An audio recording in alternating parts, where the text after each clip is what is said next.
हिंदी पन्ना number 12 पाठ क्रमांक 6 मेरी बगिया।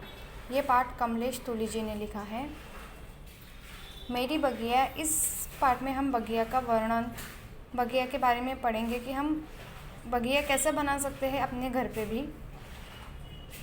तो ऋतिक और अंकिता दोनों भाई बहन बहुत ही समझदार थे।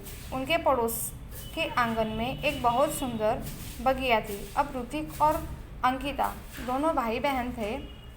उनके पड़ोस में बाजू वालों के घर में एक बहुत ही सुंदर बगिया थी। बगिया यानी गार्डन, छोटा गार्डन जो हम घर पे भी बनाते हैं या अपने बिल्डिंग के नीचे या अपने एरिया में भी गार्डन रहते हैं, उसे कहते हैं बगिया।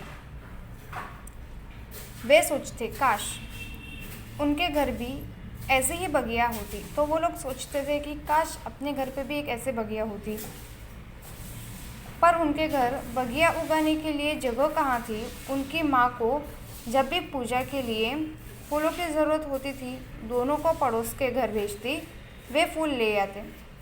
तो उनके घर बगिया नहीं थी, इसलिए पूजा के लिए, जैसे कि हम घर पे कभी भी पूजा करते हैं तो पूजा में हम फूल चढ़ाते हैं भगवान के सामने। तो जब भी उनके घर पे पूजा होती थी, उनकी माँ अंकिता और ऋतिक दोनों भाई बहन को बाजू वालों के घर पे भेजती थी फूल लेकर आने के लिए, पूजा के लिए।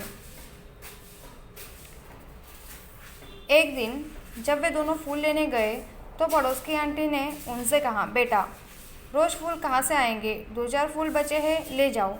तो एक दिन इसी तरह उनकी माँ ने जब उन्हें फूल लेने के लिए पड़ोस के यहाँ पे भेजा तो पड़ोस की आंटी ने कहा कि बेटा रोज़ फूल कहाँ से आएंगे, 2-4 फूल कुछ बचे हुए हैं, वो आप लेकर जाओ।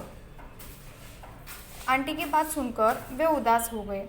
एक दिन दोनों ने दूरदर्शन पर देखा कि गमले में पौधे उगाए जा सकते हैं। तो आंटी ने जब उनको ऐसा कहा तो वो उदास हो गए।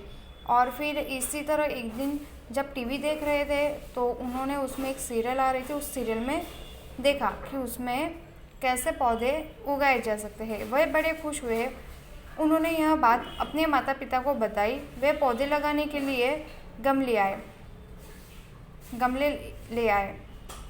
जब उन्होंने ये देखा कि हम अपने घर पे भी गमले में पौधे लगा सकते हैं तो ये बात से वो बहुत खुश हुए और उन्होंने अपनी ये बात अपने माता पिता को बताई। फिर पौधे लगाने के लिए वो गमले भी लेके आए। गमलों में दोनों ने मिट्टी डाली, उनमें खाद और पानी मिलाकर फूलों के पौधे लगा दिए। अभी उनको फूलों की ज़रूरत तो हमेशा पड़ती थी, इसीलिए उन्होंने सोचा कि फूलों के ही पौधे लगाए जाए। तो उन्होंने गमले में मिट्टी डाली, उसमें खाद डाला और फूलों के पौधे लगाए। वे रोज़ पौधों की अच्छी तरह देखभाल करते थे। अब सिर्फ पौधा लगाकर छोड़ देना नहीं, तो उसकी रोज़ देखभाल करना भी ज़रूरी है। धीरे धीरे पौधे में फूल खिलने लगे। गमलों में खिले फूल देखकर उनकी खुशी का ठिकाना नहीं रहा। अब धीरे धीरे कुछ दिनों में वो पौधा बड़ा होने लगा, उसमें फूल भी आए और ये देखकर वो बहुत खुश हुए। घर फूलों की खुशबू से महक उठा। उनकी बगिया देखने पड़ोस वाली आंटी और अंकल भी आए और घर में फूलों की खुशबू महकने लगी। जो पौधा लगाया था उसमें बहुत फूल आए, तो फूलों की खुशबू घर में आने लगी। ये देखकर पड़ोस के अंकल आंटी भी देखने के लिए उनके घर पे आए। दोनों को शाबाशी देते हुए अंकल ने कहा, सचमुच जहाँ चाह वहाँ रहा। और दोनों को इसी तरह शाबाशी देते हुए अंकल ने कहा कि सचमुच जहाँ चाह वहाँ रहा। जहाँ चाह रहा वहाँ रहा मतलब अगर आपके मन में कोई इच्छा है कि हमें ये काम करना है तो आप उसे किसी भी तरह कोई भी हाल में कर सकते हो। इसे कहते हैं जहाँ चाह वहाँ रहा। अभी इसका स्वाध्याय दिया हुआ है यहाँ पे, उसके पहले हम देख लेते हैं इसके कठिन शब्द।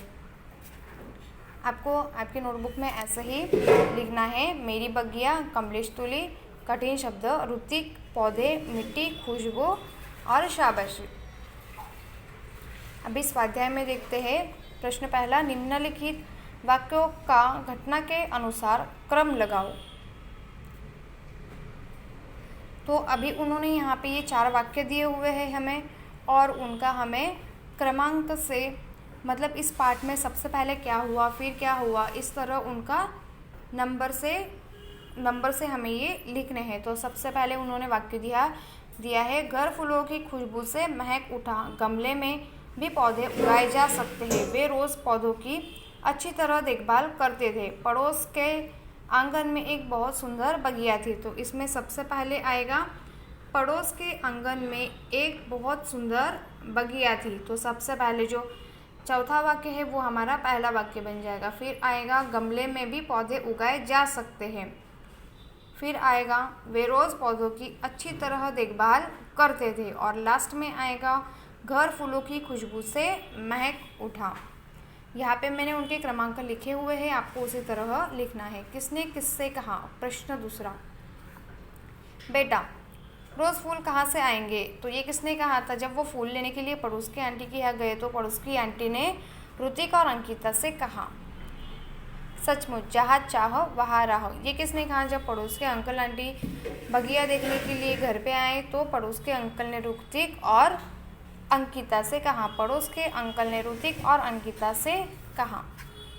प्रश्न तीसरा, चित्र देखकर दिए गए शब्दों की सहायता से वर्णन पूरा करो और पढ़ो।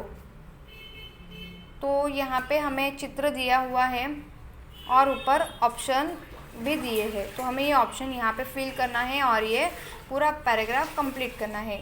शाम ने डैश में मिट्टी डाली। तो शाम ने किस में मिट्टी डाली? ये है गमला, तो गमले में मिट्टी डाली।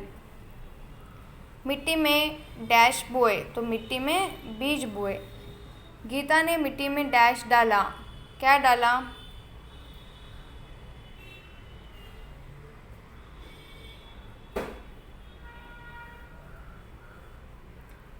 गीता ने मिट्टी में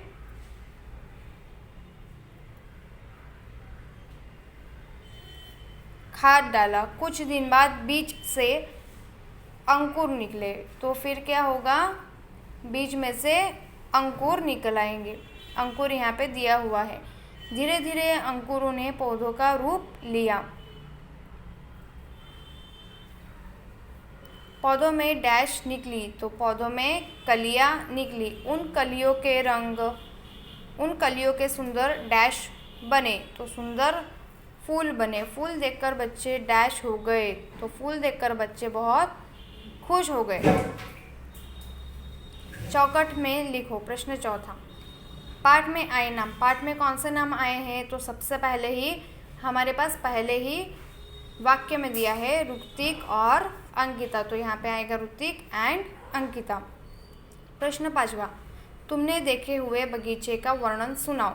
अभी आपने जो भी बगीचा देखा है उसका वर्णन आपको ये आपके शब्दों में इसका उत्तर लिखना है। आगे है तुम्हारा प्रिय फूल कौन सा है? तो आपका जो प्रिय फूल है वो उसका नाम हम आपको लिखना है, ये आपको ही लिखना है। तुम्हारे घर में कौन कौन से पौधे हैं? अगर आपके घर में कोई पौधा लगाया हुआ है तो आपको ये प्रश्न का उत्तर लिखना है, वरना आप ये प्रश्न का उत्तर छोड़ देना।